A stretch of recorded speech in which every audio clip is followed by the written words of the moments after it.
ఉన్న బంగారాన్ని విడిపించి ఆ రోజు ఆన్లైన్ రేటుకే మేము కొంటాం. Sharma gold company.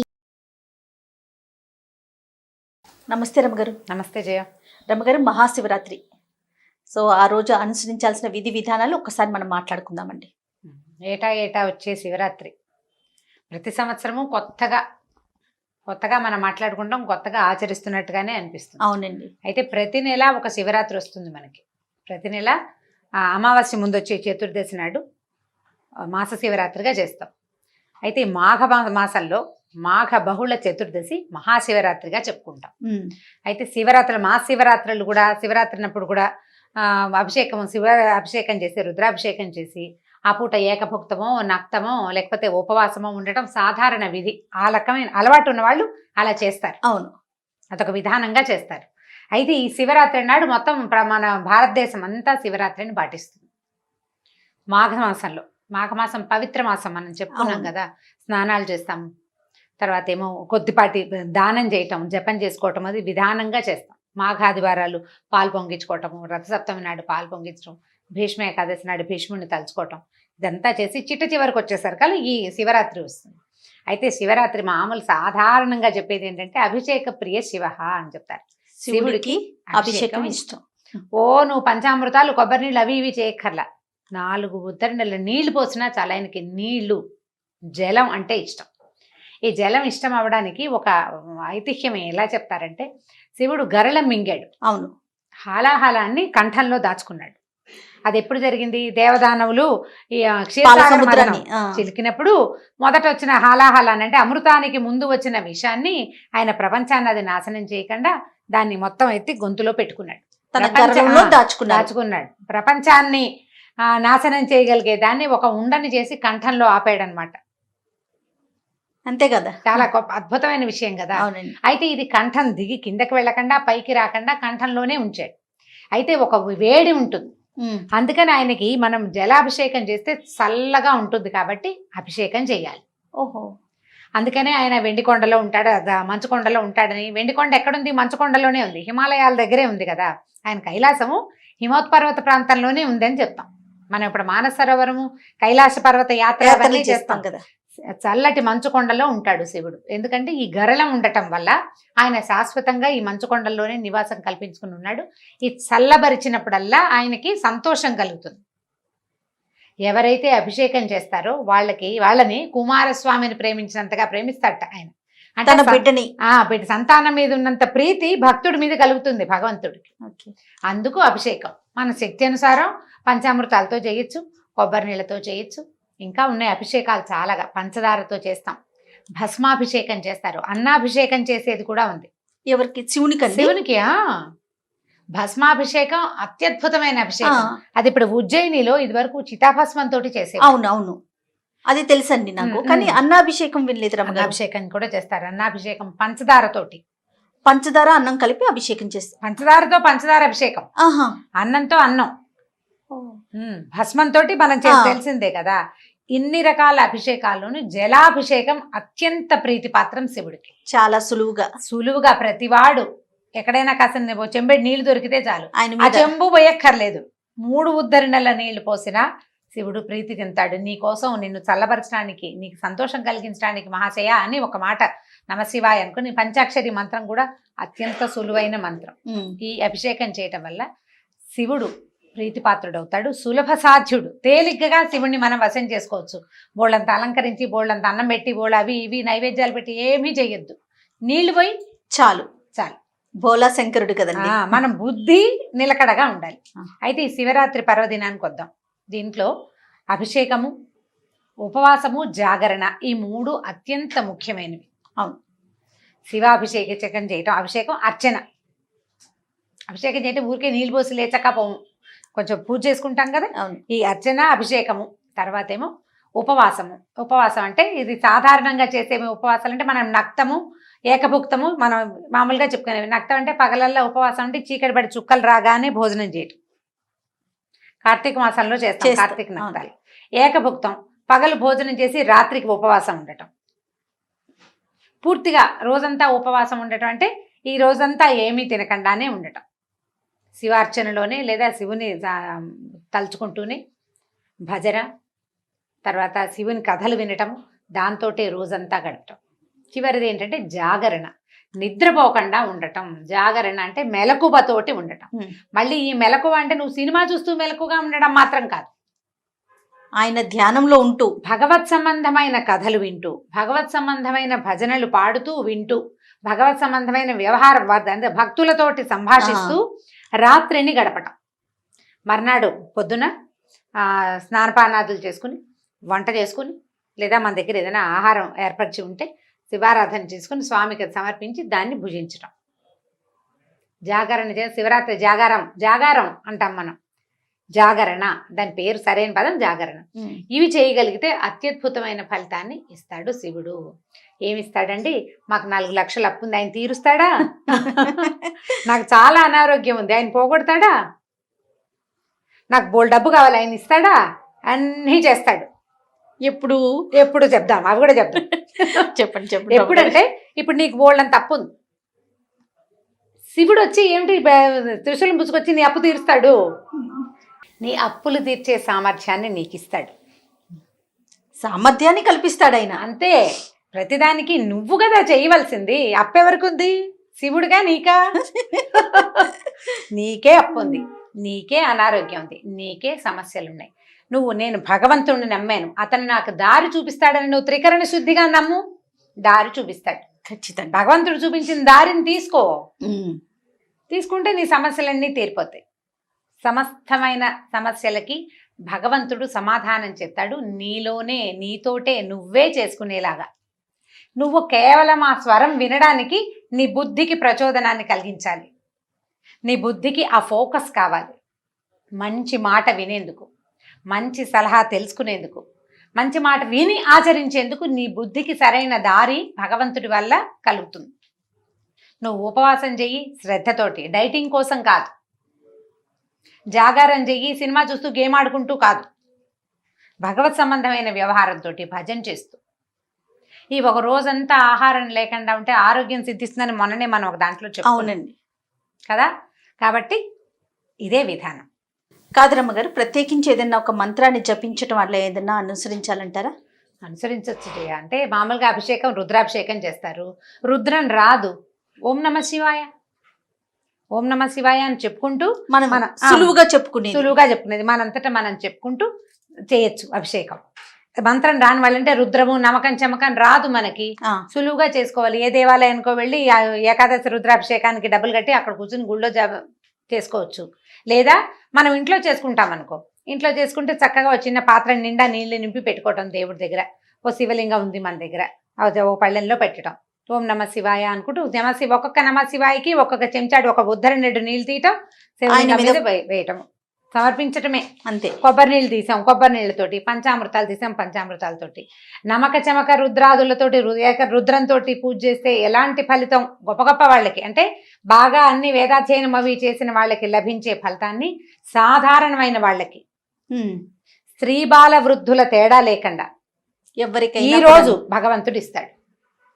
శివరాత్రి నాడు మనం అట్లా చేసుకోవాలి. పొద్దున సాయంత్రం 2 పూట్లా చేసుకోవచ్చు.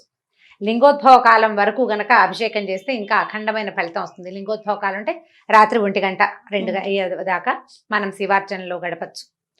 చాలా మంది ఏం చేస్తారంటే లింగోద్భవం తర్వాత కొద్దిగా కునుకు తీస్తారు, మంచం మీద పడుకోకూడదు, నేల మీద పడుకోవచ్చు అలా చెప్తారు. పెద్దవాళ్ళు ఉండలేకపోతారు, పిల్లలు వాళ్ళు ఉండలేరు. రాత్రి 1 గంట 2 దాకా ఎవరైనా నిద్ర కాసేస్తారు, ఆ తర్వాత కాయడం కష్టం. అవును.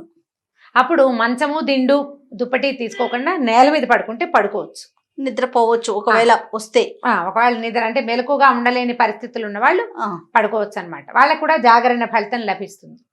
రమ్మగారు, అల్పాహారం తీసుకోవచ్చు అని కూడా కొంతమంది దగ్గర వింటూ ఉంటాం, అది ఎంతవరకు కరెక్ట్ అంటారు? అంటే అనారోగ్యస్తులు, వృద్ధులు, స్త్రీలు, బాలింతలు, లేదా గర్భవతులు, చిన్నపిల్లలు ఉంటారు. ఈ షుగర్ మాత్రలు అవి వేసుకోవాలి. ఏం చేస్తారు మరి? తప్పదు. తేలిగ్గా తీసుకుంటారు, పళ్ళు తీసుకుంటారు, కొద్దిగా పొద్దుటి పూట తీసుకుంటారు, సాయంకాలం పెద్దగా తినకుండా ఉంటారు, సాయంత్రం పూట తినకుండా రాత్రి దాకా. ఈజీగా మెథడ్ చెప్తాను చూడండి. ఇదే మనం ఈ నార్త్ ఇండియాలో అనకూడదు, ఒరిస్సాలోనూ అక్కడ నెయ్యి తేనె నీళ్ళల్లో కలిపి తీసుకుంటారు. అవే నీళ్లు రోజంతా. తేనె నీళ్లు తీసుకోవచ్చు, కొబ్బరి నీళ్లు తేనె నీళ్ళతోటి వాటర్ తోటి ఉండొచ్చు. ఓకే. మరుసటి రోజు ఉదయం ఎలాంటి విధి విధానాలు అనుసరించాలంటే పొద్దున మళ్ళీ పూజ చేసుకోవటం, ఇంకొకసారి అభిషేకం చేయటం, తెల్లవారినాక సూర్యోదయం అయ్యాక ఇల్లు వాకి శుభ్రం చేసుకుని స్నానం చేయటం, తర్వాత అభిషేకం చేసుకోవటం, వంట చేసుకుంటే ఆ వంట ఏ ఆహార పదార్థాలు చేసుకున్నామో అవి భగవంతుడికి నివేదన చేసి భోజనం చేయటం. పడుకోకుండా ఉంటే మంచిది. మరుసటి రోజు పగలంతా కూడా పగల అంటే దాని మీద పెద్ద నియమం లేదు. ఏకాదశి నాడు అంటే ద్వాదశి నాడు పారణ చేసి నిద్రపోకూడదు అంటారు. శివరాత్రికి పెద్దగా ఆ మాట చెప్పల. చాలా మంది శివరాత్రి మర్నాడు పడుకున్న వాళ్లే కనిపిస్తూ ఉంటారు. ఓకే, పెద్దగా చెప్పబడలేదన్నమాట, నిద్రపోకూడదు అనే నియమం అయితే లేదు. ఇప్పుడు ఏదో ఆఫీసులకు వెళ్లాల్సిన వాళ్ళు ఏం చేస్తారు, ఏవో కొంచెం ఆవలిస్తూ పని చేసుకుంటారు కదా, పర్వాలేదు, దానికి తప్పులేదు. జాగరణ ప్రధానం. జాగరణ ప్రధానం, రాత్రంతా మెలకుగా ఉండటం ప్రధానం. మనం ఆ టైంలో జపతపాదులు, ఏదైనా జపము, తర్వాత ఏమో భజన, ఆలయ దర్శనము, దేవాలయాల్లో ఉండిపోవటము, తర్వాత మన శారదా పీఠాల్లోనూ అక్కడ అర్చనలు జరుగుతుంటాయి. ఏకాదశి రుద్రం చేస్తారు, సహస్ర లింగార్చన చేస్తారు. అలాంటివి శివ కళ్యాణం చేసుకునే చోట 12 గంటలు అయ్యాక శివ కళ్యాణం చేస్తారు. శివపార్వతి కళ్యాణం, గౌరీ కళ్యాణం అంటారు. అవును, శివ కళ్యాణం, గౌరీ కళ్యాణం ఏదైనా సరే ఆ కళ్యాణాన్ని అలాంటి శోభాయమానంగా జరిగే చోట కార్యక్రమాలకి చూడగలిగితే ఇంకా బాగుంటుంది, మంచి ఫలితం లభిస్తుంది. మనం ఇంకా భగవంతుడి మీద దృష్టి లగ్నం చేసి ఉంటాం కదా, దానివల్ల విశేషమైన ఫలితం లభిస్తుంది. రమ్మగారు, మహాశివరాత్రికి మామూలుగా మనకి నెల నెల వచ్చే శివరాత్రులకి ఉన్న తేడా అంటే మనం ఏం చెప్పుకోవాలి? మహాశివరాత్రికి ఉన్న కథ ఏంటి అసలు? ఈ శివరాత్రి నాడు బ్రహ్మ విష్ణువు వాళ్ళిద్దరూ ఆధిపత్య పోరు వచ్చిందట వాళ్ళిద్దరి మధ్య. నేను గొప్ప అంటే నేను గొప్ప, నేను సృష్టిస్తానంటాడు ఆయన, నేను పెంచుతాను కదా వీళ్ళని అంటాడు ఈయన. అయితే వీళ్ళిద్దరూ కాకుండా దీన్ని మళ్ళీ సృష్టికి పునఃసృష్టికి వెసులుబాటు కల్పించే వాడెవడు? లయకారకుడైన శివుడు. వీళ్ళిద్దరు కొట్టుకుంటున్నారు, తండ్రి కొడుకు వాదన వచ్చింది. అయితే నిజంగా భగవంతుడికి సంబంధమైన వ్యవహారాల్లో వాళ్ళు ఎందుకు బాధించుకుంటారు? దేవతలు మనకు తెలియటం కోసం, అంతే. సృష్టి కళ్యాణమే కదా, లోక కళ్యాణమే కదా వాళ్ళు చేసేది. అయితే వీళ్ళిద్దరూ వాదించుకుంటుంటే అప్పుడు అగ్నిస్తంభ రూపంలో శివుడు ప్రత్యక్షమయ్యాడు అక్కడ. మీ ఇద్దరు కాదు, నేను అసలు కారకుణ్ణి అని చెప్పటం ఆయన ఉద్దేశం. ఈ మనకి త్రిమూర్తులలో ఉన్న ముగ్గురు కాకుండా అమ్మవారితో కలిసి ఉండే శివుడు ఒక ఆయన ఉంటాడు. శివరూపాలు 5 రూపాలుగా చెప్పబడతాయి అన్నమాట. 5 శక్తులు ఈ ప్రపంచాన్ని నడిపించేవి. ఏమిటి? వీళ్ళు ముగ్గురు, బ్రహ్మ విష్ణువు మహేశ్వరుడు కాకుండా సదాశివుడు, అమ్మవారు. ఈ 5 శక్తులతోటే మనకి ప్రపంచం నడుస్తుంది, ఇది పుడుతుంది పెరుగుతుంది అన్నమాట. ఆయన అమ్మవారితోటి కలిసి ఉంటాడు. వాళ్ళిద్దరూ కలిసి ఉంటారు. శివశక్తి కలిసే ఉంటుందన్నమాట. శక్తితో కూడిన శివుడే ఈ ప్రపంచాన్ని నిర్మాణం చేస్తాడని చెప్తారు. అయితే ఈ అగ్నిస్తంభ రూపంలో పెద్ద అగ్నిస్తంభం మండిపోతోంది, కింద నుంచి పైదాకా ఉంది. దాంతో వీళ్ళిద్దరూ ఆశ్చర్యపోయారు, బ్రహ్మాను విష్ణువు. ఏమిటి అని, దీని తుది మొదలు ఏమిటో తెలుసుకోవాలనుకున్నారు. ఇది ఎక్కడి నుంచి వచ్చింది, ఎక్కడికి వెళ్తోంది? తామిద్దరూ అట్లా లేరు. ఒక 3వ శక్తి ఈ రకంగా అగ్నిస్తంభ రూపంలో కనపడుతోంది. అప్పుడు ఏం చేశారంటే ఒకళ్ళు పైకి ఒకళ్ళు కిందకి వెళ్ళారు. మూలం తెలుసుకోవడానికి ఒకళ్ళు, అంతం తెలుసుకోవడానికి, ఆద్యంతాలు తెలుసుకోవడం కోసం బయలుదేరారు. అయితే ఈ విష్ణువు కిందకి ప్రయాణం చేశాడు. బ్రహ్మదేవుడు పైకి వెళ్తుంటే ఆయనకి ఒక మొగలి పువ్వు, ఒక ఆవు కనపడ్డాయి. ఆవు కామధేను. ఈ పైకి వెళ్తుంటే ఆయన విసుగు పుట్టింది, ఎంత వెళ్ళినా అంతం గుర్తు తెలియటల్లా. అప్పుడు ఈయన ఏమన్నాడంటే, నేను చూశానని చెప్తాను, మీ ఇద్దరు నాకు సాక్ష్యం చెప్పండి అని చెప్పాడు. సరే, ఈ అగ్నిస్తంభంలో ఈ మధ్యలో ఎక్కడైతే వీళ్ళు శివుడిని చూసి శివుడు ఇట్లా అగ్నిస్తంభంగా రూపొందటం చూసుకున్నారో అక్కడికి వెళ్ళారు. నేను చూశాను, నాకు అంతం కనపడింది అని చెప్పేసరికల్లా అప్పుడు సాక్ష్యానికి వీళ్ళిద్దరిని తెచ్చానంటే మొగలి పువ్వు అవునవునని తలకాయ చెప్పింది. కామధేనువు అవునని తలూపి తోకతోటి చూడలేదు అని తోక అడ్డంగా ఊపింది. దాంతో బ్రహ్మకి పూజార్హత లేదు అబద్ధం చెప్పినందుకు.